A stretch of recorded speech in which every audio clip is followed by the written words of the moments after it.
votes, and we have enough potential voting power here Big to business. change anything that needs to be changed. Politics, progress, game boards, objects viewed like pawns till we change up our mindset. Value of the dollars at the center of this conflict. Their lives only matter if they serve to make a profit. But if a midget sees further on the shoulders of the giant, then we should see further than the tyrant and build a future within alliance where success is our science in the quest to go higher to the heart of the city. Wake up, world. You are watching the heart of the city. I am so excited to actually be here with you, to experience this new concept. It is absolutely amazing. We are celebrating 4 years of being on the dial. That in itself, absolutely amazing thing. In the midst of this, we're still dealing with issues of education, funding. We're still dealing with challenges around civil rights, criminal justice, making sure that redlining still does not happen in neighborhoods that typically have color inside of them. We're watching, even in this current real estate space, individuals who are qualified to actually purchase homes and to enjoy life, liberty, and a pursuit of happiness being roadblocked at various areas, and the list go on. To that end, some of the concepts that we used to have on Heart of the City on the radio broadcast, we have brought over with us to our online show. I am excited to that end to have none other than Minister Jovan Diggs from the Journey Church right here in Phoenixville, PA, back with us. Minister, man, it is an absolute pleasure, brother, having you with us on Heart of the City. It's so good to be here. I just wanted to first congratulate you on 4 years of service to the community on whatever platform you're on. It's been a pleasure to work with you and to see the impact that you have and the heart that you have for the city and the people that we live in. So it's good to be here again. Look, man, I appreciate you, brother. You know these issues. You know what we're facing. You know the challenges that exist in the space. And so with all that you know, all that you've experienced, I'm going to ask you to lead us into our 2-minute prayer for the city. Absolutely. God, I thank you for this opportunity that you've given us. Lord God, we know that your son came and he called us to go ye therefore and teach all nations. And while it may have seemed like something that was impossible in that time, we thank you for platforms like these that allow our voices to be heard, that allow our visions to be proclaimed to the world, and above all, to allow your love to prevail, to allow your heart to literally be shined through your vessels. So we thank you for this platform. We thank you for this. We thank you for Malik and all the people that sit on this platform and will encourage people, that would empower people, that will love people. I'm thanking you for the work that you've done, but really the work that's on its way. Lord God, I pray for the ripple effect to continue, that your people will continue to be strong and encouraged and empowered, and that each one would teach one to have a heart that loves and that's patient, that's long-suffering, and that cares about our brothers and our sisters and knows the importance of going and teaching and building one another up. So I thank you in advance for 4 more years. And I thank you in advance for all the ways that you're going to make to continue to let the heart of the city not just be confined to this city, but to the whole world. So I say these prayers in Jesus' name. Amen. Amen. Listen, brother, you are an amazing figure in the space. I honor you. I appreciate you for the great work that you do, not just for the kingdom, but the community. Tell the listening audience what's happening on your side of the kingdom. So on my side of the kingdom, there's, due to the pandemic, there's lots of people who are facing challenges. Parents have to work, teach their kids who have, I have a 16-year-old who has his heart set on athletics and to taking it to the next level. And we have to decide if we're going to put our kids at risk, or we're going to tell them, no, sit down and put your dreams on hold. And all these things are personal decisions and decisions that, are up to the government and the governing bodies. But in all that, there are people there are children who have been faced with the possibility of maybe I won't go to the college I wanted to go to because I didn't get a chance to participate. And this all just speaks to the mental strain on everyone, parents and children, to really adjust to this new space. So on my side of the kingdom, I'm just trying to lend my hand where I can, by supporting other parents or by supporting my peers to say, we can get through this, we can navigate new ways, and even though our plans have changed, God is still consistent. And if he promised you a thing, he'll show up. It may not look how you wanted it to, but he's going to make it happen. He's going to show up and deliver indeed. And that's a really big issue. I have the opportunity to serve the community as a referee in both football and basketball. And, that is a real conversation. Kids are getting to a point where decisions have to be made for NCAA eligibility. Their junior and senior years in high school, how do they transition and take that talent? How do they still showcase that talent in the midst of a pandemic? What is the advice that you would give a parent who's dealing with children who are used to a different social structure, who are used to sports? They're used to some of these activities, now experiencing what is essentially a new normal. For parents, we have to be more involved before we can lean on the teachers and the coaches to motivate our children in that way, and we just go drop them off and pick them up. For my son, during the summer when he couldn't be with his teammates, or early on in the spring, I bought him some track cones and some I can't remember the ladders that you lay on the ground, so that he can continue to practice and build his skills. He's also on his own begin to create networks with other peers through Zoom groups and through friends that live locally who we can trust, that are avoiding other outside events. So it really is causing us to be more involved. So I would say to the parents, figure out how to keep your kids conditioned, keep pushing them. If they can't run on the track with their teammates, map out something at a local park, buy them the equipment they need to do as much as they can from home, and just, motivate it. I think that's really important. And Zoom cannot replace a track meet. Zoom cannot replace a game of basketball, on the blacktop. But there are conversations that, we need to have with our children to keep them motivated. A lot of depression, a lot of anxiety exists, not just for the parents, but for the children as well. So I'm glad that you brought that up. And I think it's a very valuable topic that we need to continue to have a conversation around, and more importantly, provide solutions. And so I'm excited for you and the work that you're doing. Tell the listener audience how they can worship and fellowship with you and the Journey Church. So Journey Church here in Pennsylvania, you can look us up and watch us live on YouTube every Sunday morning at 9 a.m. and 10:30. And Journey is spelled JRNY, Journey Church. If you're brave enough to put your mask on, you can join us in Montgomeryville, PA, or in Phoenixville, PA. But we're always online every single Sunday. And if you wanted to follow me, what I do, The Church Let Out is a podcast. You can find us everywhere you hear podcasts: Stitcher, iHeart, Apple, Spotify. Catch up with our old episodes, new episodes coming. And that's where we are. Hey, the Church Let Out just went viral and online. For those who know the concept behind the Church Let Out, Jovan covers that perfectly and deals with a myriad of issues. Please, by all means, make sure you support and subscribe to his podcast as well. My brother, I appreciate you for kicking off not just the prayer for the city for this show, but kicking off the new platform for us, man. Awesome. I'm glad to be here. I can't wait to see what the Lord is going to do with this platform. I'm proud of everything you guys are doing. Keep up the great work. I appreciate you.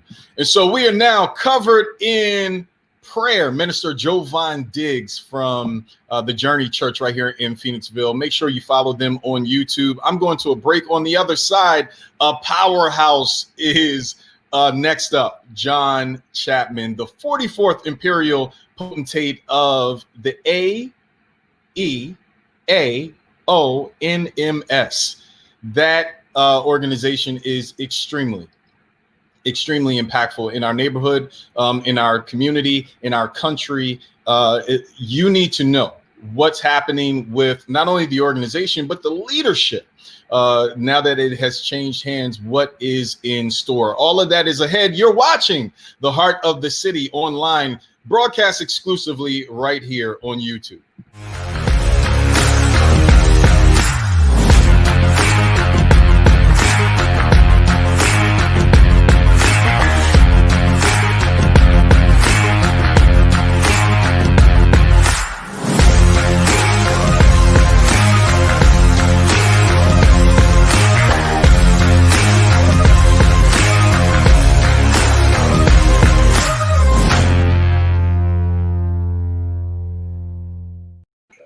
We're back.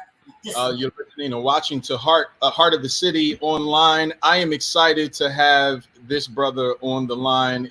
He is an absolute juggernaut in the space. John T. Chapman.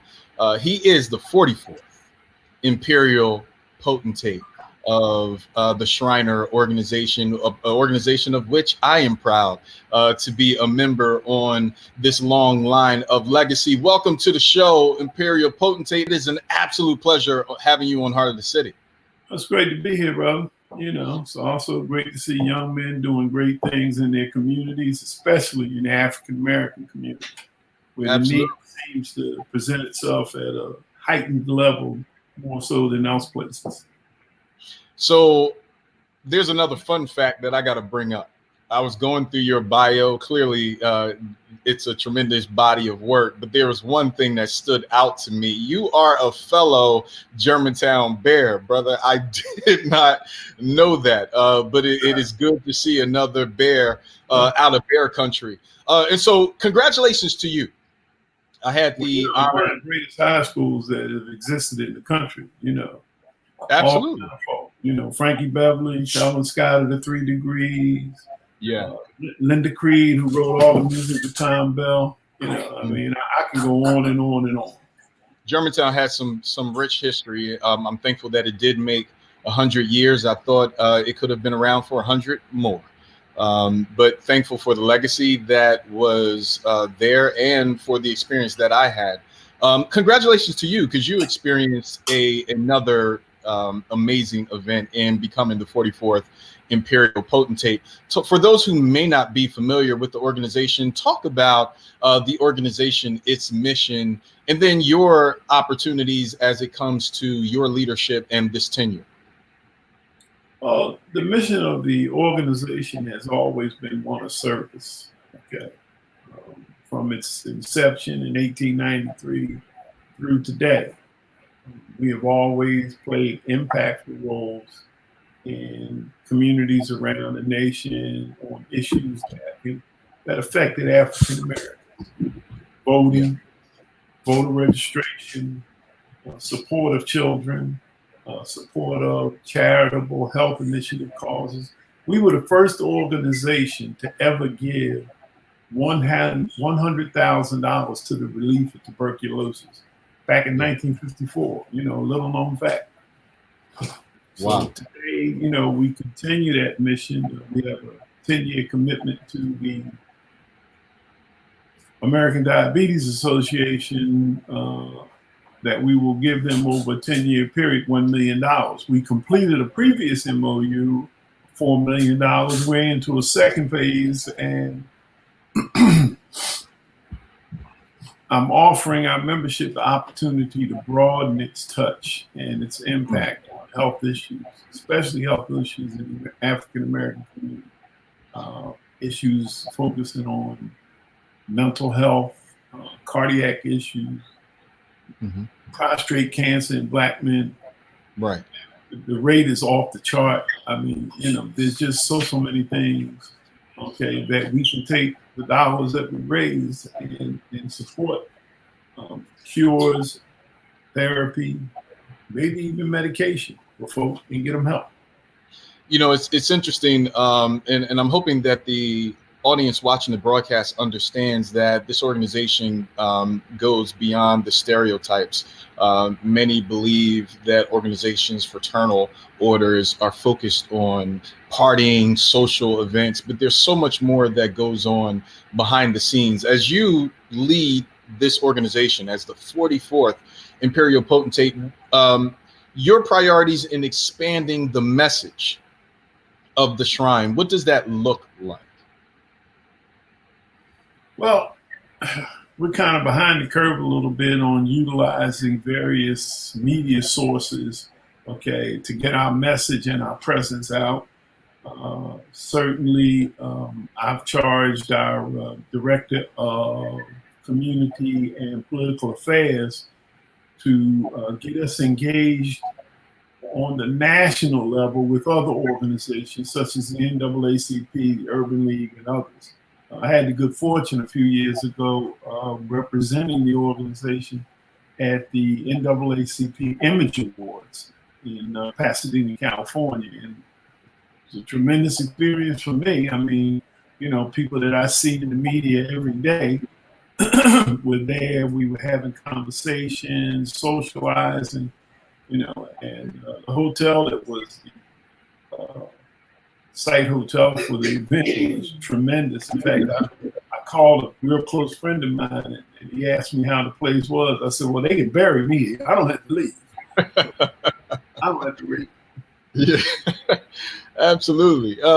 And there's another amazing event going to occur next year. The word is that Philadelphia, where we're broadcasting from, will actually host the national convention. Is that correct?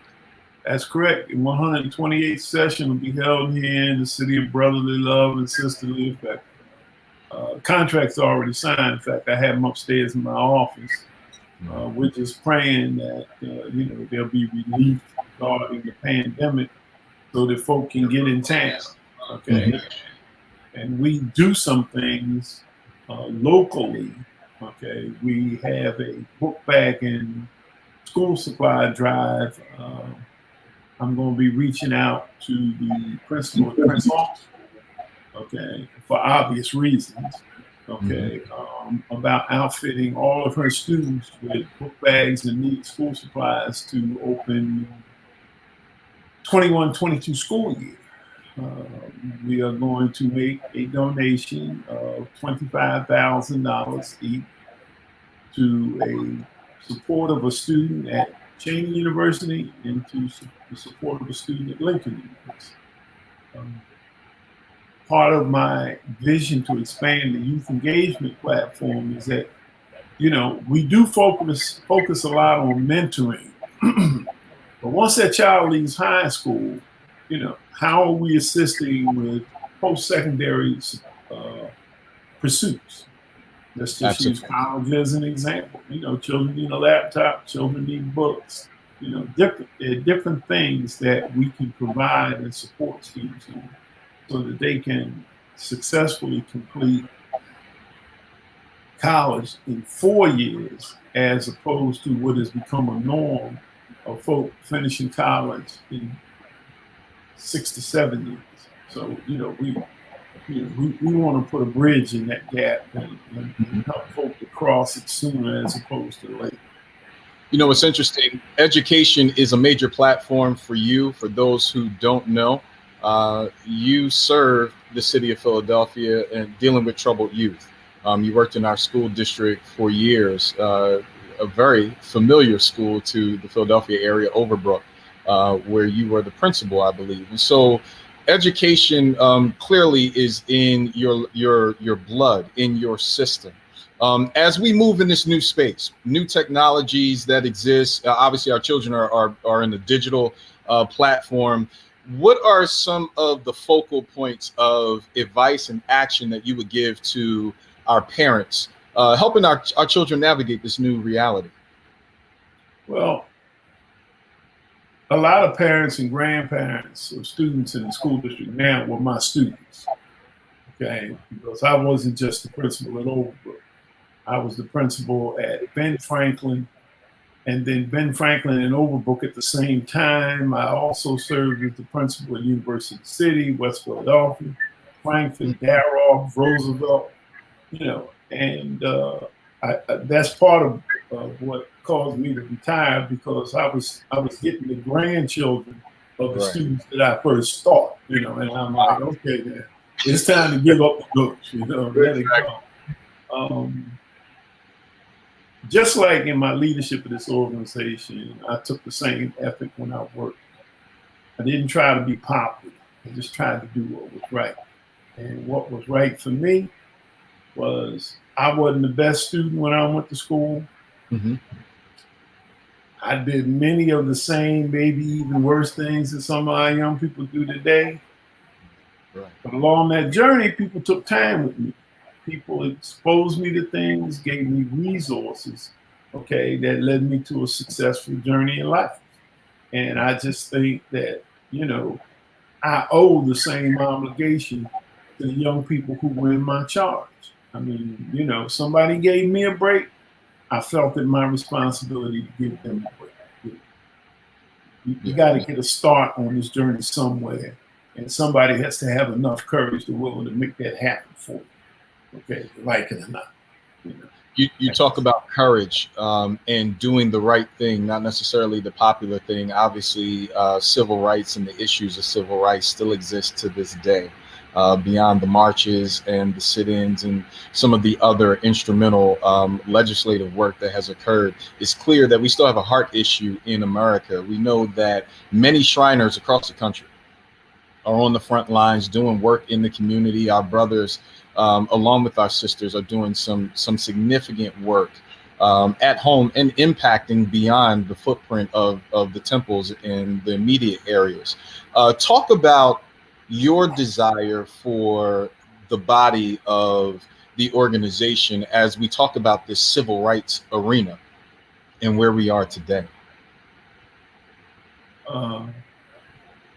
Some of our members were some of the most famous civil and human rights icons in this nation from the African American community. You know, I just recently journeyed to Washington, D.C. to attend the march. And I also, while there, gave a $10,000 donation to the Taylor Morse Brown Foundation, which is the foundation of Phi Beta Sigma fraternity, in the name of John Lewis, okay, for his good trouble work. Mm-hmm. Cecil Moore was a member. Cecil B. Moore was a member of Pyramid Temple. Thurgood Marshall was a member of Mecca Temple number 10 in Washington, D.C. And I can go down the list and I can cite the various impactful African American men and women who were members of this organization. And, you know, our charge has always been to eradicate the impact of racism, segregation, and the denial of civil, legal, and human rights to Black folk in this country. Okay, now people say, well, you know, you have more people of color that are impacted. That's true, and they're a part of our journey as well. Mm-hmm. But, you know, as I said in a recent interview that I gave, Black folk are the original immigrants. Agreed. We're the original immigrants, okay? And the bottom line here is, do I feel we're entitled to more than that we receive? Absolutely. But, you know, you got to take what you've got or received, okay, and increase it tenfold for the others who are behind you as opposed to where you are and who you are. You know, I'm proud to say that I mentored Dwight Evans. I've known Dwight, and Dwight is a Germantown Bear, as is his brother, Henry Evans, we call him Pop. You know, Henry and I, we played football at Germantown together, you know. Wow. But to see Dwight go on to where he is now, you know, it just warms my heart. I mean, I told some folk, I said, you know, Dwight's a real policy wonk. Mm-hmm. And that's critical because he knows how to draft and vision documents and fund them that will impact the community to a positive level. That West Oak Lane Jazz Fest that he had every year, and you can get your lawn chairs, sit out on the sidewalk, and watch Frankie Beverly, okay, who grew up in Somersville after he moved from Chadwick Street in North Philadelphia. Mm-hmm. You know, people like that. Another classmate of mine, Dr. Jerry Murphy, you know, Doc is probably one of the most well-known trauma people in the city of Philadelphia. But I mean, I could go on and on and on and on and on just about the people from Germantown. Yeah. You know, and as I mentioned during my installation, everybody likes to say that we're a part of Germantown, but we there's absolutely not. Okay, 6 square blocks from Wayne Avenue to Wissahickon, from Manheim Street to Schoolhouse Lane. That's plastic town. That ain't gonna ever change. Yeah. No day of the week, it is not ever going to change. And like I said, you know, I'm a life member of the Wissahickon Boys and Girls Club, Wissahickon Boys Club, then first African American boys club in the city. And it had a tremendous impact on me personally, as well as the folk I grew up with. You know, it gave us a place to be, and it kept the value platform of our families in place until our parents got home from work. You know, I mean, I got exposed to Alden Park Manor and other places like that because my mother and sisters did days work. You know, they worked in people's houses. But being exposed to these people broadened my vision. Okay, it said to me that I can go somewhere and I can be like this. Okay, and to be honest with you, I get this example all the time. I never knew who William C. Paley was until he died. I worked at his house and cleaned his yard at Schoolhouse Lane and Henry Avenue for years. Wow. Okay, but I didn't know this man was the chairman of the board and the CEO of the Columbia Broadcasting System. You know, he would sit out in the yard on a little stool and he would talk to me while I was cleaning leaves and cutting grass and stuff. I had no idea who this man, you know, I mean, who he was in the sense that this man ran one of the major television networks in the country. Okay. I mean, just, you know, those kinds of things from Lasky down. I mean, you know, Herb Adams is our idol, especially guys in my age bracket. Okay, because you know, Herb went on from Northlands High School, Michigan State, made All-American, drafted by the Packers. His rookie season, I think he went about the 6th or 7th game of the season, and Herb got put in the sub on the cornerback position. He never left it after that. He never left it, and became one of the greatest cornerbacks in NFL history. So these are the kind of people that surrounded me and gave me motivation and vision. And we as Black folk got to do that. Okay, you know, see, we get successful and we buy a house in West Mountain area or the fringes of Chestnut Hill or in Chestnut Hill, and we sometimes get detached. Okay, like I said at the installation, you know, my mother told me, if you never forget where you come from, you'll never lose sight of where you go. You know, you've dropped so many gems inside of that. Inside of this last, you know, few statements that you gave. We have to do more. We have to impact more, and then expose more. To your point, I had that conversation with a mentor of mine this weekend, and the exposure points allow for the talent and gifts inside of us that the Creator endowed in us to be able to expand and to be fruitful in the space. It's nothing worse than having you know, acres full of seeds, but you only have a bite-sized garden, you know, to actually sow those seeds. And so I'm thankful for you. Thankful for your leadership. I'm looking forward to many great things from you during this tenure. To the listening audience, if you had to leave them with one thought, one sentence, what would that be? Be grounded in who you are, not who you think you are, and not who you want to be, but who you actually are. You know, and if you understand that, to kind of paraphrase scripture a little bit, somewhere in the Old Testament, one of the books, 6th chapter, it says, don't just be a sayer of the word, be a doer of the word. Yeah. Right? Be a doer of the word. Hey, listen, we have to do something for our children. Okay? That we do. That we do. We have no choice. You have heard it from none other than John Chapman. He is. Let me say this. Go ahead. everybody who's watching this. Yeah. First Tuesday in November. Uh-huh. I don't care if you put a piece of paper in the mail or you stand in line with a mask on. Make certain that you exercise your franchise. Yeah. Do not take the attitude that, well, I don't like either guy, so I'm not going to vote. Mm-hmm. I think that's you see what you can wind up with. Oh yeah, that is extremely important. Exercising your right to the broadcast audience, understand what the potentate is saying. John literally is breaking down the fact that you are one of the shareholders in the largest corporation in the world, the United States of America. Make sure that in the shareholders meeting in this coming November, that your voice is heard. John Chapman, it has been an absolute pleasure having you with us on Heart of the City. Consider this home. Anytime you want to stop past, give us love, give message, critique, encouragement, feel free. It is an open door. Well, it's great to know that you are a Germantown Bear. Okay. And it's also great to know that you're a member of Alma Ra Temple number 158. Yes, sir. So we got a link that we can hold on to each other. So, hey, maybe we can do some things, some small things, but, small things add up to big things. That they do. Looking forward to it. The old saying is, a little bit of a whole lot is better than a whole lot of a little bit.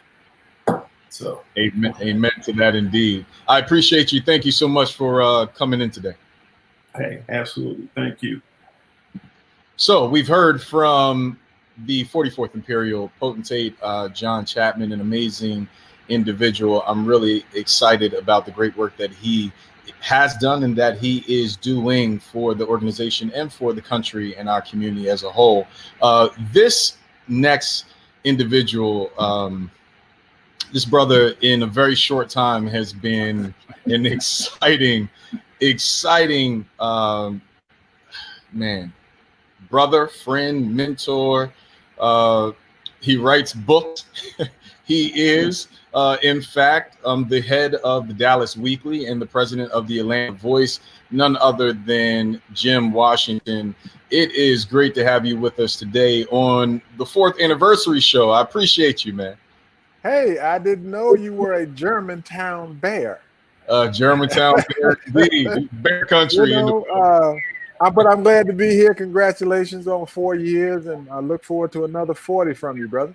I appreciate it, my brother. And so, I'm standing on your shoulders, if I'm going to be, honest about that.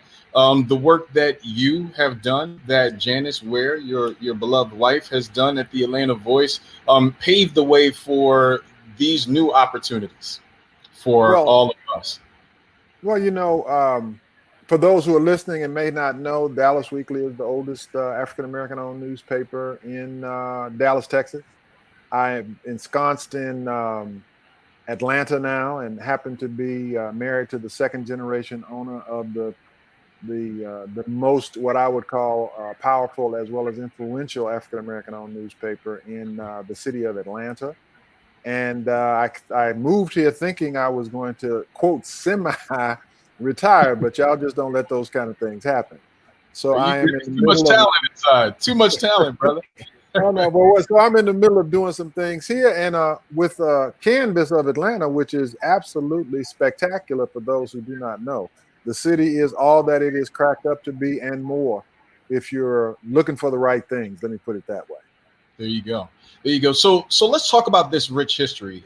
Many don't know the history of the Atlanta Voice and the Dallas Weekly, but they have been crucial publications for the dissemination of our story and the information that we needed at those times. And so even now, those platforms are critical. We're in a space where misinformation is as prevalent, as the day is long.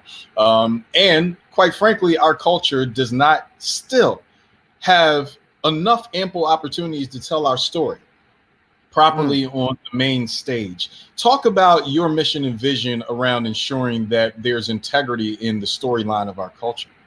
Well, let me. You have to go back and do a little history. I don't know how much time we've got. So, in the absence of Janice Ware, who is the second generation owner of the Atlanta Voice, I am kind of tongue-in-cheek speaking for that experience. So let me talk through that first, and talk about it from the point of view that it is an experience that is rich in its heritage, rich in its influence, rich in its value.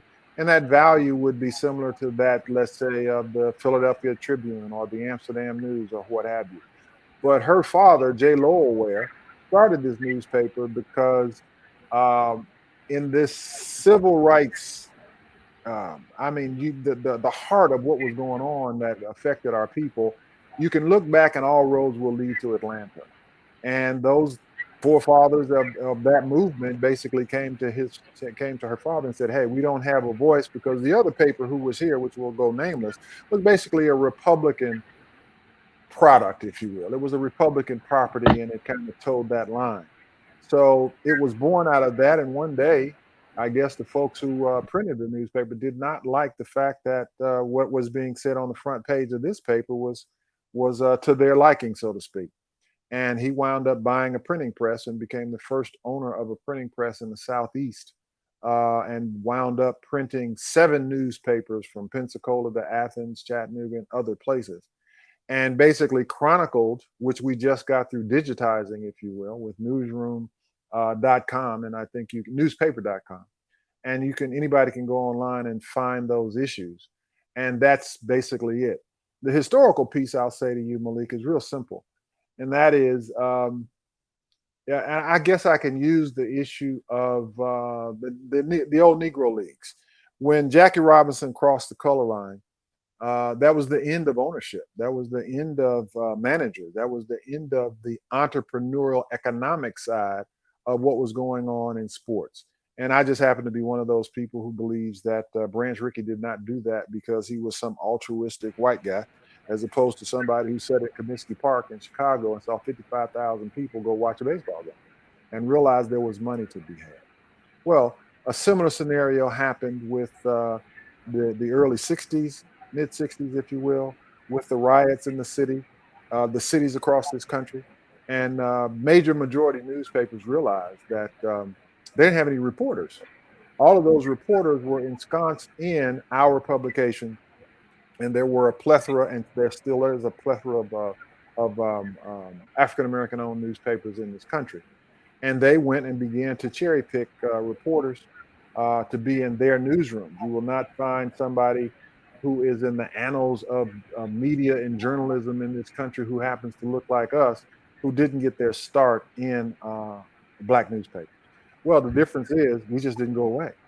And that is apparent based on the fact that we are still here. We are still chronicling our lives, our history, the legacy of who we are and what we have experienced. So our job has been and continues to be to institutionalize the narrative of what it means to be black in this country. And now that means what it means to be black in the world.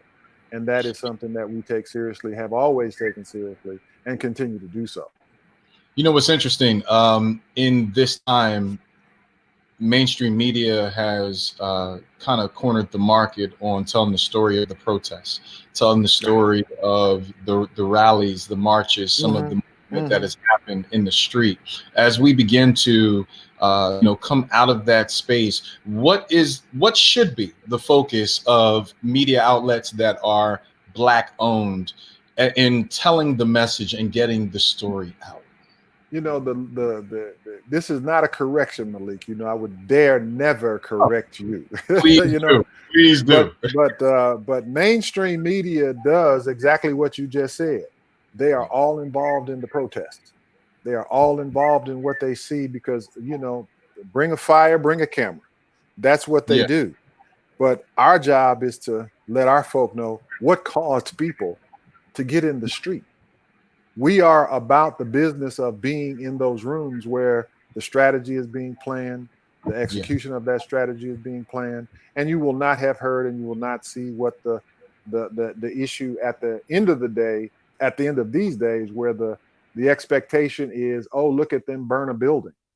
The question is, we're focused on why would anybody be so outraged that they would, one, hit the street, and two, feel so powerless at a point that they might do that. Now, I'm not talking about violence for violence sake.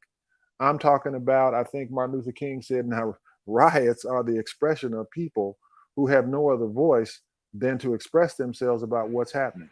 Our job is and will continue to be what's going on in our communities that would foster that. There's something that I think has been, I'll call it vanillaed, and we know that's not a word, and that is to simply say civil rights. What does that mean? All right, because it's something that we throw around, etc. But what does that actually mean? What it means is, what does it mean to be a human being in this society? Period. Yeah. And what does the lack of being able to be a human being cause a person? And I think now, for whatever reasons, I will give credit to those who would turn a camera on and begin to dialogue and have conversations like yourself about what that means, what it has caused, and what we need to do about it. Our job is not changed. Our job is the same. When I say our, I mean all African-American newspapers across the country. And now some of us who have a reach, a worldly and global reach, is really one to simply say, remember, what does it mean to be African-American in America? What does it mean, and what do we have? Because that is that without, and you may have the wrong guy on the radio today, but what it means is, I mean, if you look up and you say, I kind of think you can go find out what it means to be Nigerian. I think you can go find out what it means to be Jamaican. I mean, there are historical references to that culture, if you will, about what it means in that part or those parts of the world. Now, we've chronicled what does it mean to be, quote, African American. People throw that term around as if it is not unique and distinct. It is unique and distinct to be an African American in this country. And that's different from being a Nigerian in this country, or being an Ethiopian in this country, or being from Kingston in this country. And our job, if you will, our mission is to constantly express that narrative so that people can have some sense of, one, what the obstacles are, what to, one, look out for, and two, how maybe to take advantage of those who have come before us to basically excel in a world that doesn't want you to, or excel in a world where institutionally you shouldn't. And I was great listening to your guest before me to talk about some of the things inside the city of Philadelphia and what it means to have those folks who can put footprints in the snow. Our job is to highlight those footprints so that somebody can run to where they stopped and begin again, because that's what we will always be doing. Run to where? Say that again. Our job is to put a spotlight on those folks who have put footprints in the snow. We have to highlight that road so that we can say, this is where someone's footprint stopped. So now those folks can run to that spot to start. They don't have to start somewhere else and start trudging through the snow. They can just follow these footprints, and we have them all over the place. We have them in medicine, we have them in engineering, we have them in law, we have them in entrepreneurism. All right. These are not rare folks. They are rare in the sense of what we know about them, maybe, but they are not rare coming from our community. They're all over the place. And the easier it is to find those footprints makes it that much easier for the person to take up that spot and move it another 20 yards, 30 yards, 100 yards. Indeed. That's what Black newspapers have been doing forever. I mean, Hidden Figures. The young lady found the stories of hidden figures in the annals of the Baltimore and Washington, D.C. Afro. All you have to do is go look and you'll see. But now that's a struggle that we're up against, and that's a struggle that we'll continue to be up against. And that is basically letting our own folks know where this history is and what it means. I'm really excited about the future of Black media. I think it's really important for the newer generation to have conversation with those who have gone before. You and others, Janice, have given us many footprints for us to follow, and to kind of conserve that energy, get to the point, because you're still moving, but to get to the point where we can run alongside you and potentially get the baton to move this forward. As we close this interview, because there's so much more that we can have conversation about, and I'd love to continue it at a future time. I know how to chime into the show now, so you in trouble. Oh yeah, you're in. So I'll see the pop up and know it's time. That's right. That's right. Put y'all down, right? But if there was a word of advice that you can give those that are out on the street right now, having the conversations about equality, about justice, for those who are younger in the journalistic journey, but energetic nonetheless, what would be a 1 or 2 sentence word of advice that you could give them? Well, that's hard because I'm a wordy guy. But what I would say to anyone is, you are not alone in whatever struggle you think that you're in. Yeah. There are folks out here who have resources to assist you in becoming and doing those things that are important to you. And one of the easiest places to find them is in a Black newspaper. And folks want to say, well, you know what? Black newspapers, people aren't reading anymore. They aren't doing this anymore. And I am always appalled by simply saying, we live in a world where the most informed people in the world are young Black people. Indeed. All we're trying to do right now, and what we're trying to do, is look to your allies as opposed to ask of your enemies. Your allies look like me. So one of the things that has happened is we have become quite the soup du jour lately, in the sense that journalism has been, for all that the occupant of the White House has done, he has made journalism once again. If I'm not, which amendment is that again? I mean, which one to the Constitution? Yeah. I mean, it's like, I think it's not. Is it the first one? I mean, I could be wrong, but freedom of the press, I believe, is the first one.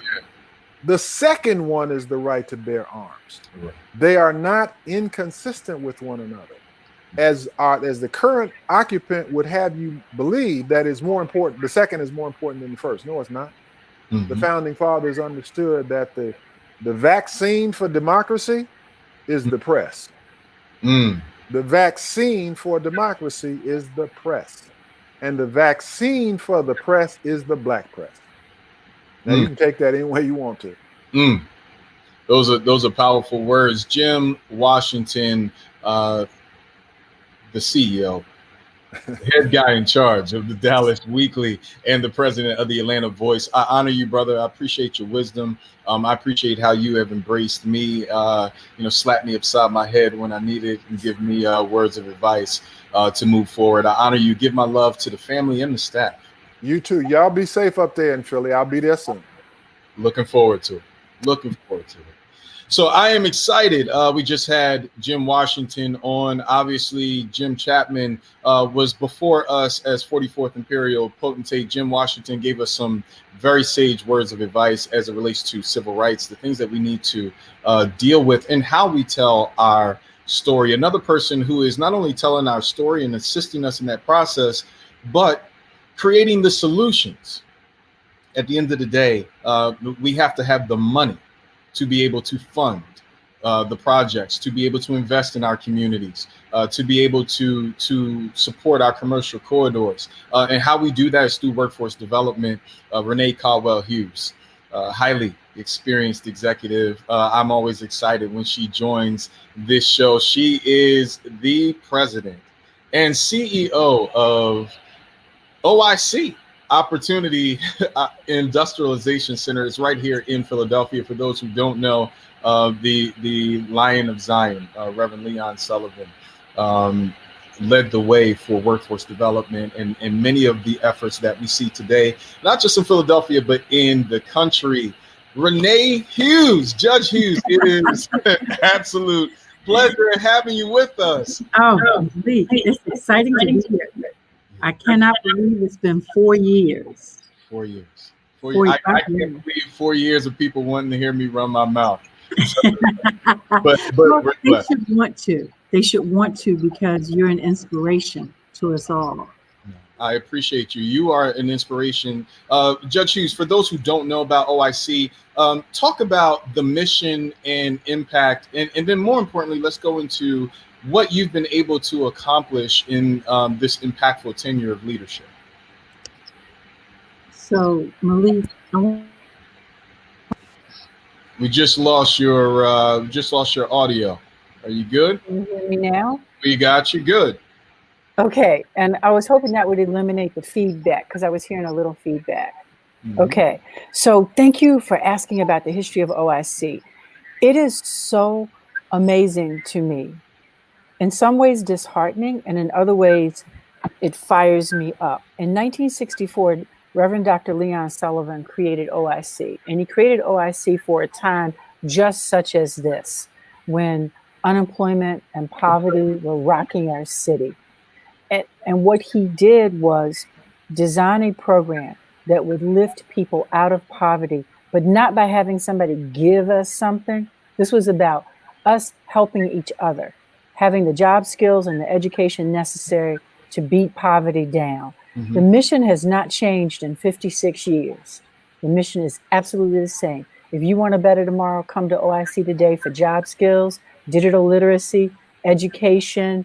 We are here for you because that really is the only way to have independence, education, and job training.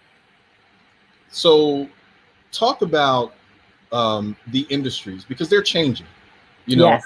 I just had a conversation, with my parents over the weekend. We were talking about how it was an amazing time growing up to be able to work on the railroad or to have specific union jobs. And now so much of that has changed. Technology has taken a major role. We're now looking at even gaming and esports as a billion-dollar industry. How do we prepare our young people for these emerging technologies? Okay, first and foremost, what we do at OIC is skate to where the puck is going. We're not only looking at the jobs that are here today, but we are aggressively planning and partnering with companies to find out what jobs are coming to the city tomorrow. What jobs can we help to bring to the city? Right now, we're in this huge conversation about hospitality and tourism. Yeah. It has been the lifeblood of our city. It has helped to build our city over the past 30 years to be a destination city.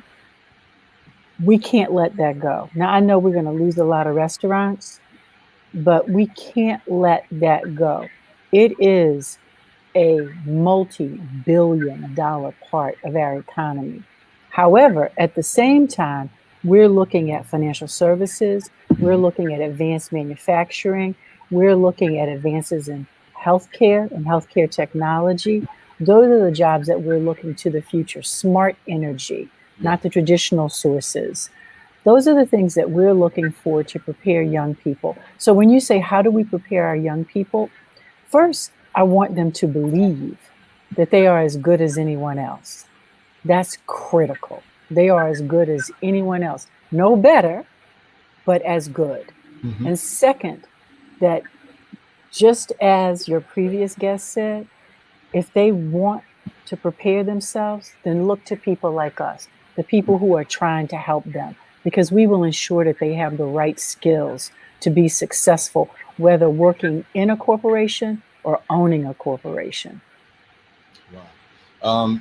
One of the things that I love about you as a person, but then also the organization, is that you're not teaching people to be drones in any way, shape, or form. You're teaching them to be not only impactful partners within companies and to lend value and talent, but you're also spawning tons of entrepreneurship, bringing folk into the CEO space. And so to all the young folk, to those who are even experiencing fluctuation in the workforce now, talk about that entrepreneurial spirit and what it takes right now in this space. What it takes right now in this space, when day after day we hear about the bad job numbers, the economy and Wall Street are not the same. Yes. And your listeners really need to appreciate that. Your 401k may look rosy, and your bank account may not know how it's going to pay the mortgage on the first. Yeah. They are not the same. So we need to really be clear about our own financial literacy, our own financial health. What I would tell young people today is that I'm never thinking about where I am today. Where am I going? Where am I headed? And so I want them to prepare themselves for the jobs that they want. And you do that by being the best you are in the space that you are in now and looking forward to the skills that you need for tomorrow. So when we think about OIC, we teach what I consider to be power skills, digital literacy, life skills. People are very accustomed to teaching you how to accept constructive criticism. Do they teach you how to give constructive criticism? Do they teach you to understand your own value in the market and how to have that value recognized and respected? Those are the things that we're teaching. But I would tell young people today, don't lose faith. This is our time. Do not lose heart. Wow. Don't lose heart. Don't lose faith. And that's really important. That word faith, the substance of things hoped for, the evidence of things not seen. It is no coincidence that you use that word as we talk about an organization that had tentacles from the Reverend Dr. Leon Sullivan. As we move into this action landscape, because we have to get out of the conversation space. It's no longer about lamenting in the barbershops and the salons and in the pew. It's now about action. What are some of the efforts or even points of focus that we should look at as a community as we look at this new legislative landscape, this new economy, but also this new opportunity to make a difference? Okay, so let's take them in order. First and foremost, vote. Vote, vote. You need to make sure you're registered to vote, okay? Look, there's an old saying that if you are not at the table, you are on the table. Yep. And that's where we stand right now. We have a decision to make. We can vote and control the future of our leadership, or we can continue to be controlled. So that's the first thing that I would say. The second thing that I would say is that we as a community need to have absolute crystal clarity about the quality of education for our children. Not fighting with the school district, but partnering with the school district to ensure that those things that our children need, computer literacy, computer sophistication beyond literacy, advanced level math skills, the ability to think, which is a really huge part of what we teach, the ability to think. We need to be focused on that because that is fundamentally what undergirds us, what saves us, education. So that's those are the first two. Vote, focus on education, and second, an honest assessment about what your skills are and what you want to do. I laughed a moment ago when you said we're not creating drones, because we actually teach people to fly drones. There you go.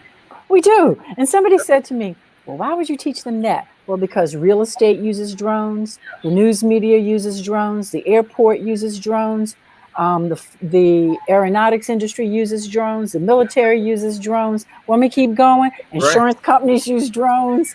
And there's a huge, so when I tell you we're skating to where the puck is going to be, that's what we're doing. We're looking forward to where the jobs are. And so and I said that in the context of doing honest self-assessment. Are you where you want to be? And if you're not where you want to be, what skills do you need to get there? It is never too late to learn, to grow, to evolve, to be a better you. And I think the other thing that we need to do, which is vitally important, and this does stem from my background in the law, we need to hold ourselves accountable for the violence in our community. I don't have any interest in defunding the police. I have enormous interest in funding mental health care, in funding education, enormous interest in low-income housing, but also have enormous interest in being safe. And the first step to being safe is literally block by block, organizing our neighborhoods to hold ourselves accountable for the behavior that is acceptable in our community. We can't tolerate violence any longer. We cannot. No. Right now, we're moving toward more than 440 murders in our city. We can't tolerate that. And we can stop that. Not only can we stop it, but we can rebuild our Fourth Avenues, our Rosewoods, our Exactly. by being invested in our community, not allowing, to your point, not allowing the shooters that we know in the neighborhood to continue to go unapprehended. It's time for us to come together and create the roadblocks that keep the violence out, no matter whose hand Exactly. it's on the gun. I mean, you mentioned Rosewood, you mentioned Tulsa. Here in Philadelphia, we have 52nd Street. That we do. Okay.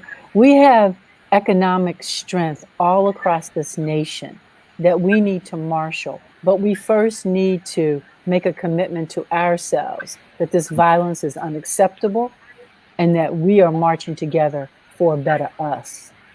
Marching together for a better us. I am thankful that you are marching on our behalf. I am excited just to march in your footsteps and the organization of OIC. Judge Hughes, it is always good to spend time with you, and now spend time with you on our new platform. I appreciate you coming by. Thank you. I do have to say this before I go. Please. It's so important. You are an inspiration. You, the man, your show, Heart of the City. And I thank you for being a clarion call to the community, because you never back down, Malik. You praise us when we deserve to be praised. You call us to account when our behavior is less than acceptable. You make sure we have the information that we need. Heart of the City is vital. And I'm just so grateful that we're celebrating your 4th anniversary. I look forward to your 10th and your 40th. I'm looking forward to it as well, knowing that I would have a great friend and partner in you. Thank you, Judge Hughes, for everything that you do. Thank you so much. Great to see you. Great to see you. So we've heard from Judge Renee Hughes and the great work over at OIC. I'm really excited about it. You are watching Heart City Online, broadcast exclusively on YouTube. I am amazed at this show and where it has gone. Thankful to the great team that we have and those who are continuously doing the work to make sure that we are able to move forward in the dial. This show is brought to you by Deshuri. Yes, Deshuri CBD products. I don't know if you guys can see this, but I have a pack in my hand, minority products, minority-owned companies. It's so important that we take care of our entrepreneurs, that we support our entrepreneurs wherever they may be. I am going to our Black History Fact and our Song of the Week right on the other side. Danny Simmons and Bishop Stephen Avenger are up ahead. Here's our Black History Fact of the Week. Maggie Lena Walker graduated from school in 1883, having been trained as a teacher. She married a brick contractor in 1886 and left her teaching job, at which point she became more active within the Independent Order of St. Luke, an organization dedicated to the social and financial advancement of African Americans. In 1899, Walker became the Grand Secretary of the organization, a position that she would hold for the rest of her life. During her tenure, she founded the organization's newspaper and opened a highly successful bank and department store. By 1924, under Walker's continued leadership, the bank served a membership of more than 50,000 in 1,500 local chapters. Additionally, she managed to keep the bank alive during the Great Depression, despite the fact that many were failing, by merging it with 2 other banks in 1929. By the time she died, on December 15, 1934, Walker had turned the nearly bankrupt organization into a profitable and effective one. Our hearts go out to the memory of Maggie Lena Walker. Make sure you share this Black History fact with those you love. Please, by all means, share that Black History fact with those you love. We have many tremendous stories in our culture that deserve not only the proper accolades, but also to be carried on throughout the ages. Our song of the week is none other than Collide by Tiana Major 9 and Earth Gang. You are familiar with this record if you have watched the movie Queen and Slim. This was one of the title tracks on the record, something absolutely amazing. Make sure you support good music by downloading Apple, iTunes, or the Google Play Store. We're now headed into our second hour, bringing in none other than Danny Simmons. This brother is an absolute juggernaut in the space. Ever since the chance that I had to be with him on the radio, I've been in awe of his wisdom. It's one thing to watch from afar. It's another thing to get up close to the sun and actually see it in action. Brother Danny, it is a pleasure. Welcome back home, the heart of the city, and this new platform, man. I'm glad that you're with us today.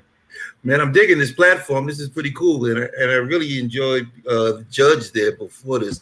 I like looking at this. I love that piece of art you got behind you, man. Hey, listen, the next thing we're going to do is start putting your stuff back behind here. We got to support great music, great arts, culture. It just hit me. You can always put a piece up, man. That ain't no problem. Look, man, so we're here. The last time we talked, you were admonishing us to get active, to get in the space of advocacy as it related to the arts.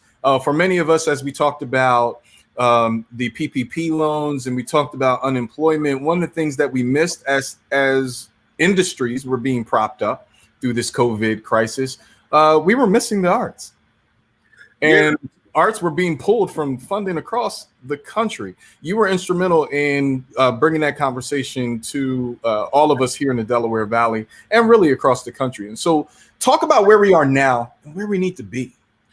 When we last talked, I guess it was a couple of months ago, we were just starting this Corona COVID curve, and we're still in it. We're still in it. So not a whole lot has changed. We at Rush have moved forward as an arts organization, implementing 4 online programs to fill the gap of meeting the needs of the kids that we serve, the artists that we serve, and our community. I have to say, online is not the same as viewing a piece of art right there, or kids being online. And we got kids from across the country logging in and joining us on Saturday mornings at 11 o'clock. But it's not the same as having a real instructor standing in front of you. It's not the same. So we're looking forward to when we can open safely. I see across the country a lot of arts organizations, museums, and so forth are opening up, and they're putting different protocols in place. I'm not comfortable yet with this virus. I don't want to be part of anybody getting sick, anybody doing that. So our space might stay closed a couple more months. But we're in our 25th year of existence. We have to learn to lean into it and roll with the changes. So we've stepped up. Let me tell you a little bit about what we're doing. Saturday morning at 11 o'clock, we have an online art class. Okay. We also have artist studio tours where artists self-direct, they walk through their studios, talk about their art, talk about their art practices. They talk about whatever they want, really, but mostly about their art. Then we have an artist roundtable where artists come together and they have a big discussion. And the final thing is we put up Artists of the Week. And so, we give a profile of different artists every week. We're also creating an online gallery right now to showcase shows that we had in the queue that we haven't been able to actually put up. So we really want to be able to serve the artists and create a venue that they can sell their work also. So we're creating this online gallery. So entrepreneurship is critical, I believe, for us to be able to get out of this gap. There won't be enough jobs to go around. Everything is not going to get refunded again and propped up. They're even talking about now 50% of businesses owned by people of color will not return. So as we talk about the arts and those who are looking at it from an entrepreneurial aspect, what should some of our thoughts be? Where should some of our focus really lie in sustaining our art, our creativity, and then also our pockets? Well, right now it's going to be online. I think that it's a good time to invest in art. If you want to call it invest or bring art into your life. People are suffering, so art, I'm not going to say art is going to be cheaper, but you can negotiate right now better with people. to get yourself a wonderful piece of art. And so, one of the great places, let me tell you something. Yesterday, I put up a drawing that I did on Facebook. I'm working on a new book of poems and drawings. And within an hour, somebody hit me in Messenger. Is that for sale? Yeah. And two different people, and it got sold. So, I mean, you should be looking to your artists. There are a lot of Black arts groups online that the work is for sale, and people are selling work and people are buying work. So I think that for right now, the space is digital, that you're going to have to look for stuff. And then you can, if they're local, you can go to their studios, social, and mask it up and look at the work in itself, But the place to connect right now is online. And one of the things that even more beyond art, we have to think about sustaining our artist community. And so when you're spending your money, not only are you spending it really to buy yourself some art, but you're spending it to ensure that artists stay around and arts organizations stay around, because when we come out of this, there's going to have to be these kind of places that remain. And so you supporting them will be important. So, our culture, I've watched, and we continue to watch around the country and really around the world. They love our culture when it's convenient, but when it comes to the conversations of civil rights, when it comes to the conversations of equality and equity, at the table, that's when the separation happens. And so there has been a pimping of our culture that has gone on, in my personal opinion, for far too long. As we begin to protect and begin to build the walls again, if we're going to be honest about it, to protect our culture, what should some of our media outlets and other platforms that have the ability to expose and bring exposure to arts and culture, what should we be doing in this space? What do the artists need from us who can tell the story, or at least shine a light on the storyteller? Well, I mean, all of that, what you just said, are conversations that are going on right now. Right now, in the art world, Black art is probably, let me just pull up. Black art is probably the hottest commodity. It's not the highest selling, but it's probably the hottest commodity out there. So, I mean, when you go to these galleries and, even online, most of them are trying their best to get Black artists in their queue. Yeah. They don't cost as much historically as some people were selling stuff for millions, but Black artists now work is going for hundreds of thousands, and a few of them going for millions, new pieces of artwork. So this is an amazing time for Black art, but it's also a good time for Black people to get within the infrastructure. There's a lot of emphasis on diversity, and these people are trying to fill that gap. They don't want to get called out. Yeah. They don't want to get called out. And, getting called out means that your sponsors start looking at you like, I don't want to be a part of that. I don't want to be a part of that called out. Right. So a lot of us need to, and this has been a problem for a very long time, we need to do service on these boards of directors of institutions. It can't change unless your voice is in the room, because they don't have a clue of what we need, And so unless you're there telling them as a professional, as a business executive from a business side, and even as an artist, who to collect, what's going on in the art world, they don't have a clue because they don't have an entree. Now, as far as you say them co-opting our culture, this has been going on for a very long time. I mean, since we got here, it's always cool to be Black until the consequences roll around. Yeah. You see now all the news about the professor being teaching classes acting like they're Black. This is the second time around. I mean, listen, they're always going to try. We have to hold on to and say this is our culture and control. Culture is going to be exploited regardless. We have to be the ones to pick out what of our culture goes into the commercial market, and what of our culture is not. We cannot allow other people to dictate what's hot in our community and what's not. One of the problems is we don't think things are hot till somebody else thinks they're hot. I found over the years, even with our galleries, that artists do not get the same type of recognition when they show in black galleries as all of a sudden they're showing in the white gallery. Right. We have to come back and support the galleries that are in our community. We have to support the art spaces that are in our community.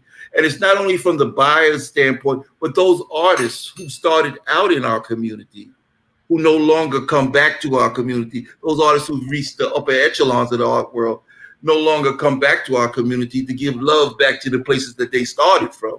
Yeah. You know, and that's a real big problem when they get big and they're on the world stage and they're in the newspaper, but then they're only showing in white galleries and they don't come back and help the galleries that help them get their start. So this is one of the things, the conversation is, how do we get people to give back? You know, both artists and our executives and the people who can, to step up and be a part of making these decisions about maintaining our own culture. You bring up some really valid points. So one that really struck me was, look, you know, the culture is going to be exploited. Make sure it's done on your terms. Right. I mean, listen, most of the record deals and when we even on the mainstream culture, all of this stuff at the end, the top check writer is not a black person generally. When I watch Russell and Def Jam, you know, and they had control over certain, but then they had to go to Universal for the money. Right. And so, you know, you have to be able to negotiate for yourself how much exploitation is going to have. This type of music that we're having, that so many people have a problem with, is exploitive to the point where we are not making the decisions what goes out on the air. So, and so, you know, I remember having to fight for Mos Def being the person that was the face of Def Poetry, and the executives thought that he was not, you know, he wasn't mainstream enough. Wow. And mainstream meant somebody like more commercial who had a different kind of message than Mos Def would have had. And so, you know, you have to fight. You really have to fight because you hold the culture. They're going to make the money off of you.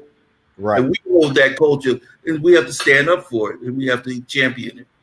You know, you talked about the online classes. We have to support and stand up. One of the things I think is important is for us to stand up, you know, right in our own backyards. It's one thing to stand up for everything that's on the national platform that's getting tons of views and likes, but stand up for the very thing that's right in your own community. You are right here in the Philadelphia area. So tell the broadcast audience how we can get into the online classes. And really, I think for those who are, you know, stuck at home in COVID, art is something that you should take up. You know, it's something that allows the family to come together or for you to express yourself in some amazing ways.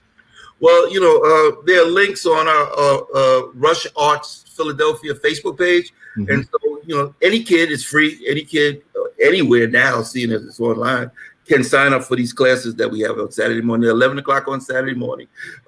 We have amazing teachers. There's 6-week sessions. You go for 6 weeks, and then we take a couple of weeks off. Then you go for another 6 weeks. So we're right in the middle of a session. Just go to Rush Arts Philadelphia Facebook, and you will find the link and sign your kid up. And we have a YouTube channel. You can see these you know, Rush Arts Philadelphia or Rush Philanthropic Arts Foundation, and you just go to it and you can watch these interviews. You can watch the panel discussions.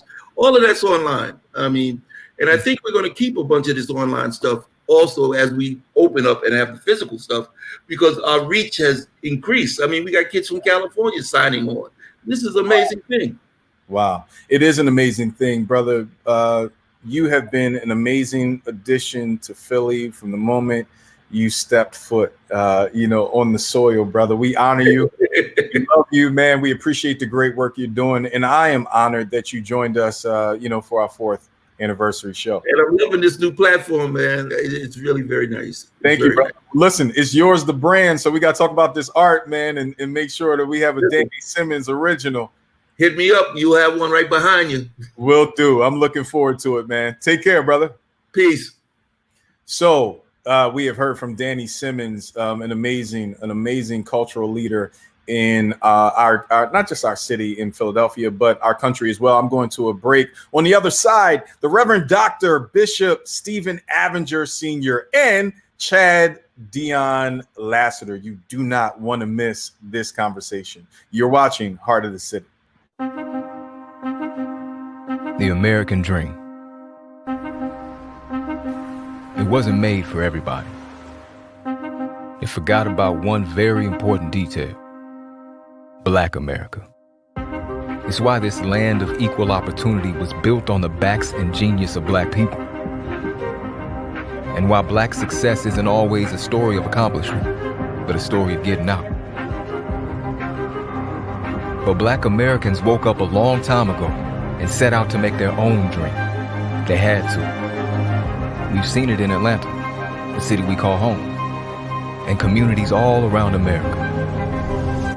Black dreams matter. Black voices matter. Black lives matter. Black America's dream is the real American dream because it means everyone has a chance to succeed.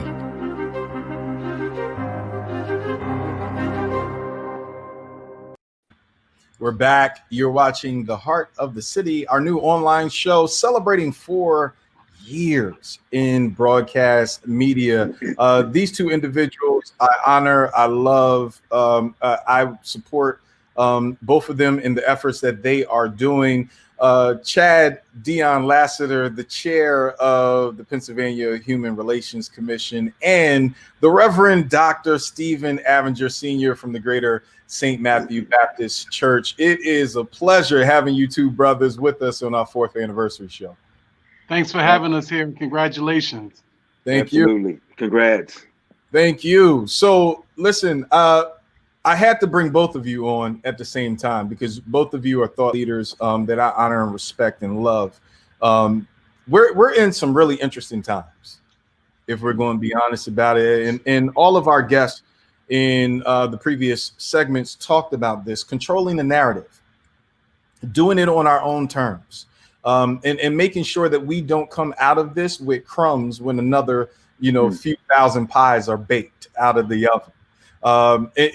We're in a space where we can kind of not just correct the legislative part of the process, but change our mindsets and begin to redirect ourselves into a true economical, prosperity that, quite frankly, we deserve. We help to build the very thing that has persecuted and placed us in some poverty spaces. What are our next steps? I mean, because everything would have us to believe that if we just protest, if we just yell at the White House, that the current occupant will listen and come with moral fortitude and deliver. That has not happened. In fact, what we received was a wave of police, a wave of reinforced tanks, state police, and then some unmarked individuals that came out with no badge and no identification. So it's clear that yelling, that rallying is not enough. Where do we need to be right now? Chad, what's your thoughts? I think it's a profound question, and I would be disingenuous to act as if I knew. But I think for me, it's being in the moment as a thought leader. I'm humbled once again and honored to be here because I know for a period of time, you and I have been having discussions about being here with the bishop. And it was good to see Danny Simmons. Danny and I share a mutual friend, and Lenny Bazemore. So I met Danny many years ago, and he's a fellow social worker as well. So Danny's looking good. I guess for me, Malik, you're absolutely right when you articulate that it's a troublesome time, it's a burdensome time. We're always talking about voting, but I don't think we oftentimes attach that to voter suppression, voter education, making sure that even if people are apathetic in this diseased democracy, and we know that it's a diseased democracy by the lack of voter turnout, but also the environmental racism, the economic injustice, the educational apartheid, the white supremacy that's just running rampant, that I think it has to be coalition building, but I think it also has to be intentional, and we need to have a strategy so that we're not just voting symbolism, right? We're not just voting simply because the current occupant of the White House, and this is just me, I'm not speaking on behalf of the Pennsylvania Human Relations Commission, and Bishop probably would appreciate this. I'm not really even speaking on behalf of Chad Deion Lassiter. I'm speaking on behalf of what the Holy Spirit has given me at this very moment, that the current occupant of the White House is a person that we know is a white supremacist that engages in a white supremacist playbook.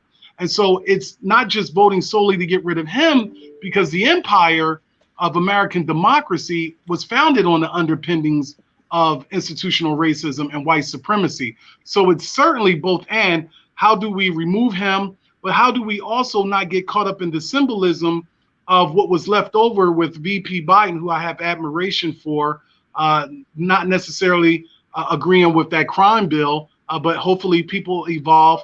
But the symbolism that's left over from Barack Obama, because he was part of that administration for 8 years, and then what Kamala Harris represents as potentially the next, African-American president.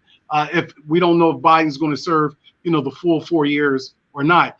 But I believe that it has to be intentional and strategy that simply says, how do we make sure that aside from the census, that funding is coming into our distressed communities? Take Philadelphia, for example, and this is your area of expertise, Brother Malik. 4 decades, if not 6 decades of poverty, of being locked out of the trades. Tasty Cake Factory is gone. The post office doesn't hire black and brown people like it used to be. My mom and Father's Day, Buds no longer is around. And so how do we bring about economic justice, and we're not still playing those little games around the Wall Street oligarchs and the plutocrats who get the bailouts and things of that nature? And so I think that we have to be intentional. We certainly need to vote, but we also need to say, hey, we're bringing this block of African-American males to, the Biden-Harris campaign. We're bringing this block of those who receive their right to vote for the first time, simply because maybe 6 years ago they were 14, now they're 18, they were 16, now they're 20. But it has to be about all of us, and not, I'm going to make sure that Bishop sits on this commission, Malik gets that, Chad gets this, John White Jr.'s son gets that, and other things. But it has to be to a point where we're looking at the collective and how we can fund our schools better, how we can deal with the redlining, we can deal with the gerrymandering, we can deal with the gentrification, and it has to be policies attached to it. And I believe those policies have to have budgets. Lastly, is I'm very concerned with the rate of poverty. The rate of poverty in the city of Philadelphia, if not in the country. And so we have a lot of work that we need to do, but it just can't be, we voted for you and we're not getting anything in return. I think the Democratic Party has done that for a considerable period of time. And I think those days are really long gone.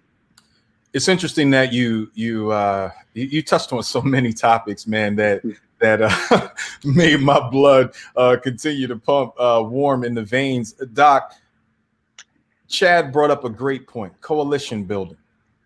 It is extremely difficult to build a kingdom with just one builder, even 2 or 3.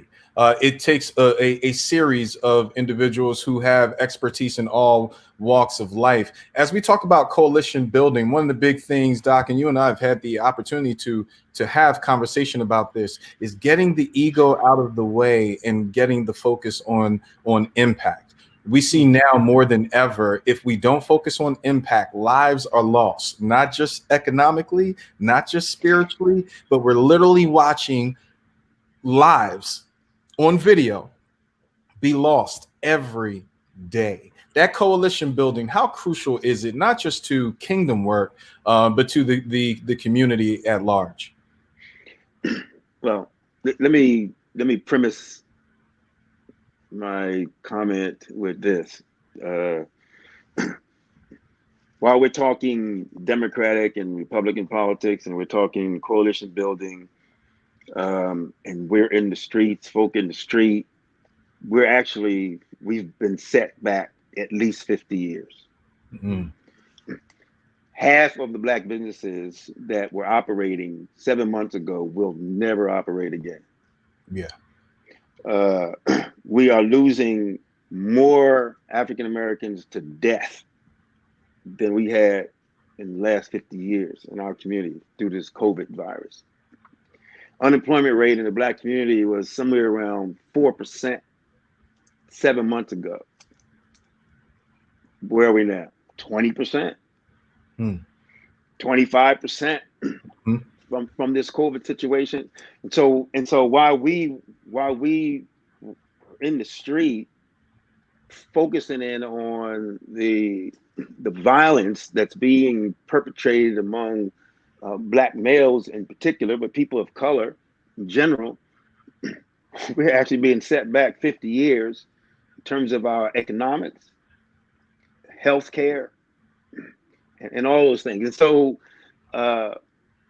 I'm blown away that we're not really talking about that, because I'm not quite sure how to tackle that, because what's going to happen after this election is everybody's going to turn around and we're going to look and see that we're actually back 50 years. Wow.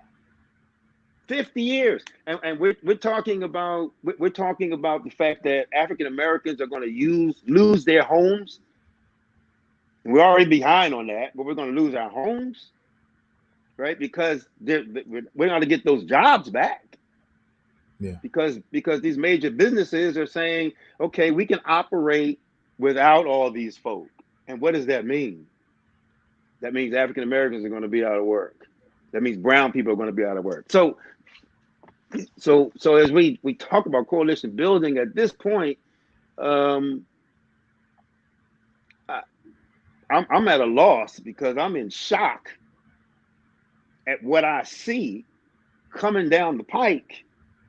And you know, we're doing some major protesting and all this, and we're going to get this Democratic president elected. And in the meantime, we're being set back 50 years. And I don't know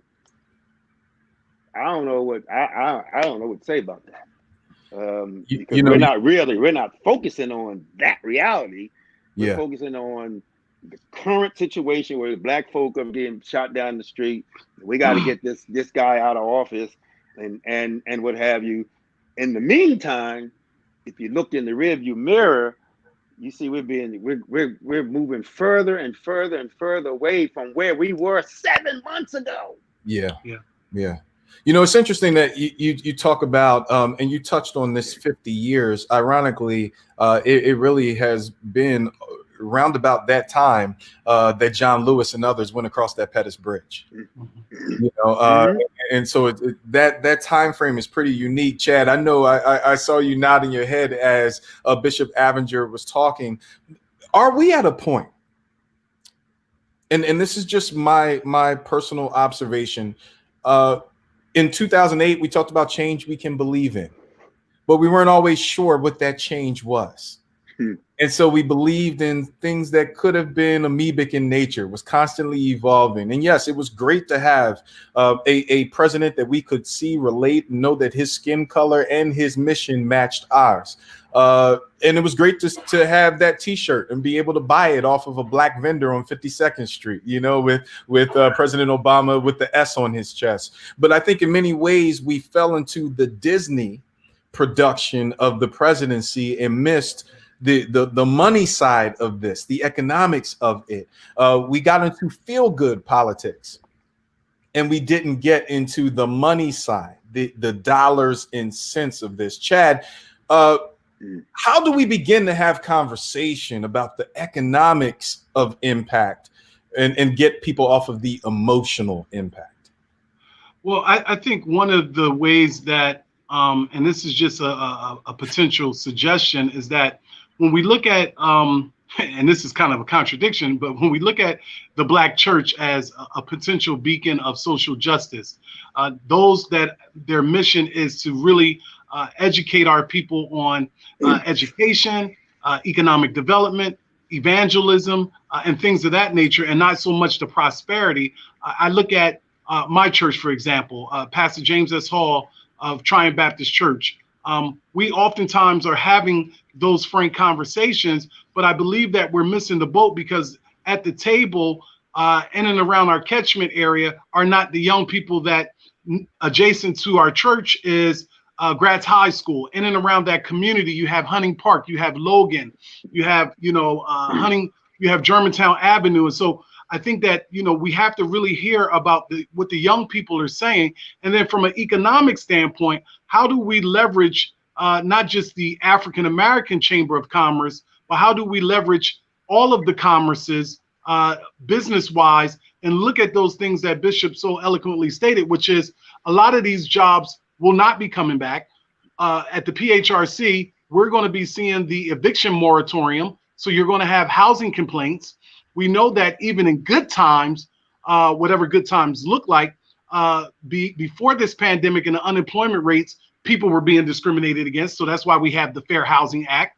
We know that employment-wise, people are being discriminated against. And now you have a president who's simply saying, let's get rid of all of the federal programs that do unconscious bias training, diversity and inclusion training. So let's allow, white supremacy and institutional racism, prejudice plus power run rampant. So I think that it has to be the leveraging of the philanthropic community. And we have to also leverage that, just my opinion, with the chambers of commerce. And then we also need to really start talking about economic development and having an economic philosophy. Once again, more along the continuum of your expertise, Malik, but it seems like other cultures, they have an economic plan where their money stays in the community for a considerable period of time. Once again, I'm not well versed in this. I've read a few things around economic development in African-American community by Claude Anderson and others, and certainly I've learned from you, but it just seems like we have to do something to encourage, not always promoting college, which is great, but some African Americans and brown individuals, they have an entrepreneurial spirit, plumbing, the trades and things of that nature.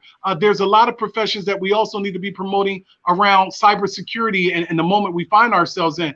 But it seems like we need an economic philosophy. We need to really talk about how we can keep monies in our community, albeit everything that Bishop said, that certain businesses are going away.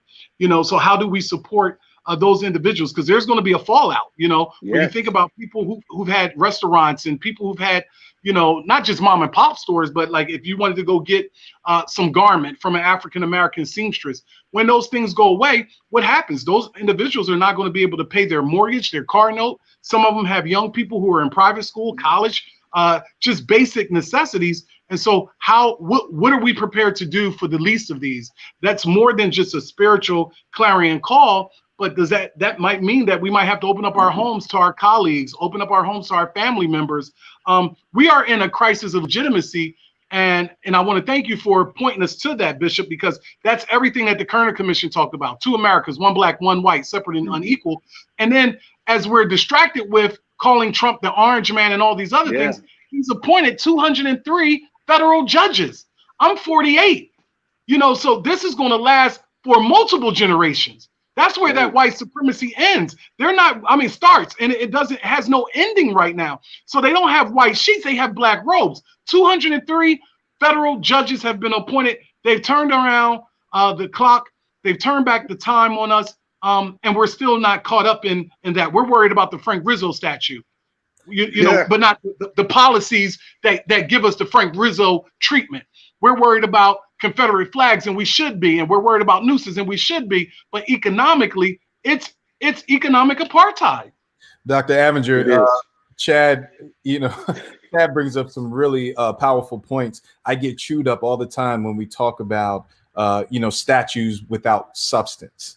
And we get suckered into, I believe, superficial wins. Removing a statue does not remove, the structure that put the statue there in the first place. And yes, it is true. We want to see those things down. But if it's in the heart, it's going to continue to exist. We're watching, even now over the last couple of months, we've been researching here at Heart of the City around Black families who are qualified to purchase homes. Who have the approvals from the bank. So the loan is there. They're in pocket. They have the letter. We're good to go. Yet the redlining exists at the realtor level.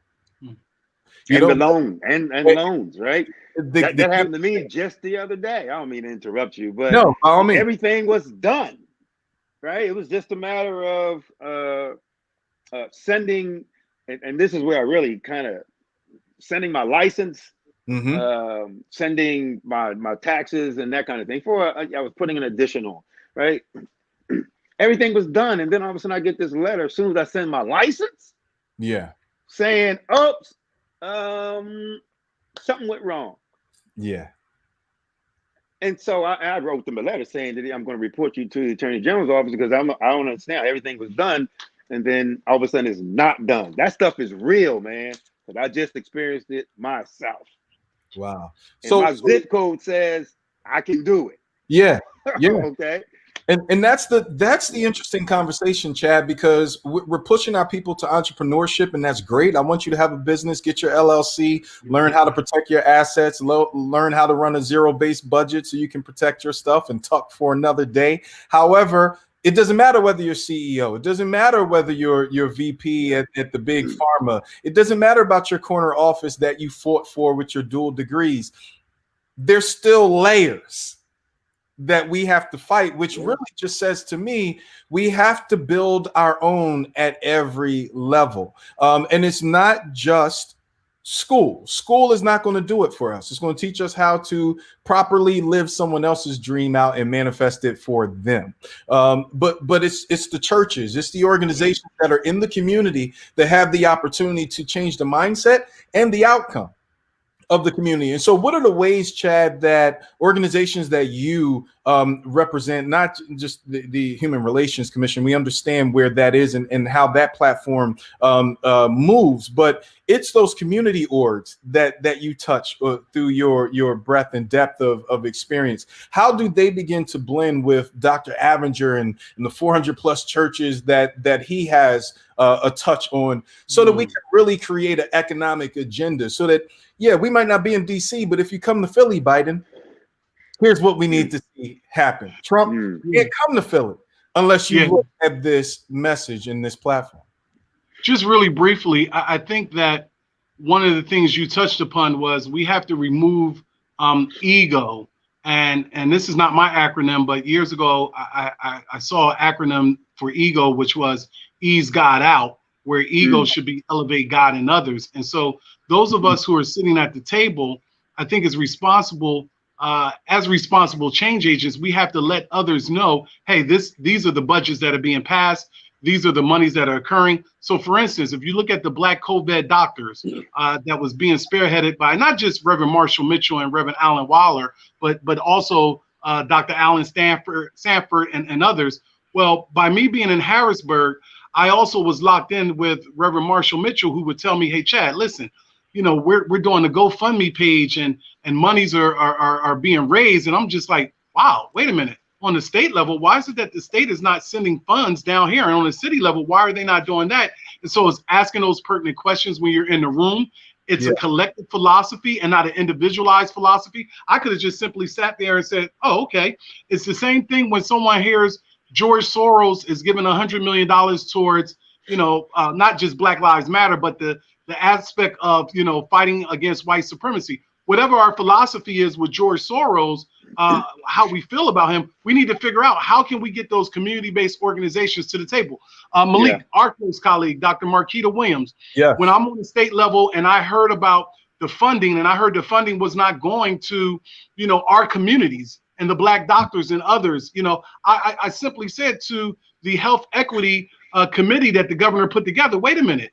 No. The data by zip code points to African Americans, to the bishop's point, are the ones who are dying at the highest rate, who are acquiring COVID at the highest rate because of those comorbidities and disparities because of medical apartheid, right?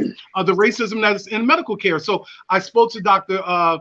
Williams about that so that she could reach out to, you know, the Reginald Banks and those grassroots organizations, but those second-tier organizations. So I think that it's really about us finding out where the philanthropist dollars are, right? So that, you know, when Ben and Jerry say they're going to give $50 million towards these efforts, that it's not just going to the YMCA or the United Way of Southeastern PA. Nothing against those organizations, but how can those organizations that are on the ground working on economic development, working on reentry, working on home ownership, and all those type of things are at the table to receive more than just some crumbs on the table, but a lot of the money. And I think that we can help with that infrastructure, because sometimes the challenge is people don't want to go after the RFPs, or people don't want to write up the proposal, or they might not have the infrastructure. Sometimes those things get intimidated, even for those of us who've done it before. That when you see these applications and you got to add your 501(c) status, and you got to upload, and you got to browse, and you got to do all these attachments. So maybe some workshops that can get to this, but we need to also leverage those individuals who are in charge of philanthropic organizations here in the city of Philadelphia. Our colleague Lorena Marshall Blake, IBC, who are they giving money to? Comcast, who are they giving money to? Linfest, who are they giving money to? And we really need to let people know that there's a viable option in African Americans. There's always a viable option in African Americans. Dr. Avinger. Yeah, I think that just shows that we have a yeoman job to do here, right? I mean, and so how do we do that? There's a convention going on. I don't know if it's this weekend or next weekend, sponsored by some of our African American politicians and what have you. And maybe that is a step in the right direction, where except that we get our Greek organizations, our doctors, our business owners, African Americans I'm talking about, right? And educators, and come together in a convention and set a national agenda that's not about an individual, right? But a national agenda that deals with every area of our lives. And maybe even to the extent that we talk about how do we build Black economic power back during Black Wall Street? How do we get back to that, right? To feeding each other, to banking with each other, right? Insurance with each other. How do we build that? Because we can do it. We have the capacity to do it. We just need to come together and build a national agenda, not around a personality, but around our people's survival. Around our people's survival. That is so important, because I think we get lost in the personalities and we forget about the progress, right? It's progress first, personality second. I'm going to play for you a commercial that aired a few years ago, but I think it's even more important for us to take a look at it now. It was a campaign by Procter & Gamble. In fact, the website is still up, but it has largely gone underappreciated by the community. But I think this is relevant right now. Check this out.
I still tear up watching that commercial, powerful, because it is something that we deal with every day. That the look, and we could do a whole show on the look. Talk to our young kings now in this moment, those who experience this on a daily basis, no matter what pedigree they're able to accomplish, whatever accolades and trophies and awards and degrees on the wall, those expensive seats. We still walk in stores and we're still challenged. We still are in community and public spaces and still looked at as an aggressor. We looked at, even in Phoenix, a person with a gun, they describe who the person is. The person does not look like a person of color, yet the officer goes and pulls a gun on the employee because he is a person of color. The look of jealousy, the look of hatred towards us still does not change our look of kingsmanship and queendom. And so how talk to the generations. What words of advice would you give to those who are dealing with this psychological trauma now? Well, clearly, I think that we've got to be confident in ourselves. And, you know, as an older Black male, you know, I used to get on my son about how he dressed and what have you. But it's really about you, right? It's about what you think about yourself and how you feel about yourself and how you feel about yourself in juxtaposition to other folk. Because the dress really doesn't matter if your brain is where it's supposed to be, and you're doing what you need to do. And even today, you know, I had a conversation with my son who's in corporate America about how you dress and that kind of thing. And he said to me, "Dad, you know, I'm in management. This is how management dress. We don't do what you guys do anymore. We don't wear the you know, the ties and the shirts, and, you know, we wear jeans and, you know, and that kind of thing." And so it's really not the look. It's about what's in your head, and it's about making sure that you've got that together. Because if you got your head together, eventually the look ain't gonna mean nothing. It certainly what I'm discovering. Although you still have to respect yourself. I don't think you ought to be walking around with your pants down and your knees and all that kind of stuff. I don't think that's appropriate. I don't think that's a good look in terms of how we present ourselves to our Black queens. But you know, that's my generation, I guess. So no, I think you bring up some great points, Chad. I'm going to leave the last word of the show to you. And Dr. Advocate brings up some really strong points. We have to have a strong mindset, but every day, we battle with, is this the right outfit so that I don't get shot? So that there's a second thought before the officer who stops me because he believes I should not be driving this vehicle, right? Or should not be in this neighborhood. Just to give him another second before he goes into reaction mode. That's something that we have to think about when we wake up, when we're brushing our teeth, when we're sending our family out. We're hoping that they're safe, but more importantly, we're hoping we get home. What are some of the words of wisdom, experience, sage advice that you would give to our kings and queens experiencing this? Yeah, certainly. And I think the common thread for the three of us is that it doesn't matter if we wore shirts and ties, a hoodie, they're going to kill us, because the democracy was founded on the underpinnings of white supremacy, and there is a anti-Black hatred that permeates across the democracy, not all white people. 20 years ago, Malik, if you asked me that question, you know me, professor at Penn and all that stuff. I'm like Martin Luther King these days, in the sense that when I die, I just want to be known as a drum major for justice. Yeah. And so 20 years ago, I might say, oh man, you know, the mentoring program for the Black men at Penn, let's give them Naeem Akbar's Breaking the Psychological Chains of Slavery. Let's give them Jawanson Kunjufu destroying the conspiracy to destroy Black boys 1 through 5, and Carter G. Woodson, Miseducation of the Negro. Let's give them the Black Presence of the Bible, Volume 1 through 2. The only thing I can say to our young kings and queens is that we're resilient, that racism is real, white supremacy is real, and that through prayer, and I know it's more than that, it's the economics and all those other things, but through prayer, I was able to recognize that with all of the trauma that actually is being activated right now, as you know, because you showed that it resonated with me. I heard what Bishop said, because like I'm 48, but like 20 years ago, I wasn't concerned about pulling your pants up, but we evolve. I'm older now, and I'm like, pull them damn pants up. Where 20 years ago, I was just like, let's not worry about them having their pants down. And now we use the pseudo-intellectual stuff to say, I got students that are white, and they come into classes at University of Penn, they have hoods on, and they have skateboards, and their pants are hanging down. But no, pull those pants up, right? Pull them up. But I would just say to our young people that we're resilient. We come from kings and queens. Our history didn't start with slavery. That astrologers, scientists, thought leaders, men, you know, people of faith were taken from Africa, brought to the Americas, turned into slaves. I would also listen to them and hear their spirits, because it's very real when they talk about despair and hopelessness. The stuff that Frantz Fanon talks about, you know, and Black Skin, White Mask, and oppressed and marginalized people begin to imitate the behavior of the oppressors. So that becomes internalized oppression of why we're killing ourselves. I would listen to them. I would learn what their narrative is, and then I would try to impress upon them, even against the backdrop of all of those things that we talk about, the economic injustice, environmental racism, white supremacy, police brutality. Let's not do their bidding. Yeah. You know, I know things are despair, but let's not do their bidding. And they don't have to be Christian like me. They could be Hebrew Israelites, they could be Muslims, they could be atheist, agnostic, but let's not do the bidding of white supremacy by destroying ourselves. It's not just children and elderly and women that are being shot. We're being shot, you know? So if you, Bishop, and myself are at an ATM machine, you put a gun up in the back of our head and you say, give me everything out of the ATM machine, and our daily limit is only $400. Right. You know, we give that to you. The way our society is with evildoers, you're still going to bust a cap in us. You're still going to blow our brains out. I gave you my daily limit. So how can we just teach our people a new love for one another, an agape love against the backdrop of white supremacy and institutional racism? And that's what I would do, Malik. We, you know, Black Men in Penn, we run a mentoring program at Cheltenham High School prior to this pandemic. We were there for 2 years, and we established a curriculum called CPR, Cultural Pride Reinforcement, where we just listen to the young people talk about manhood, womanhood, fatherhood, motherhood. And lastly, I would tell people, young people, it doesn't matter what you do with the police state, it's what they need to do. We're always saying, put your hands up. If you're down, don't look them in the eye, because they'll say you're an uppity Negro. If you look them in the eye up north, they might think that you're aggressive. Yes, sir. No, sir. No. Yes, ma'am. No, ma'am. What they need to do when they come to our vehicle, see my humanity. Yeah. I want to get home, and you want to get home too.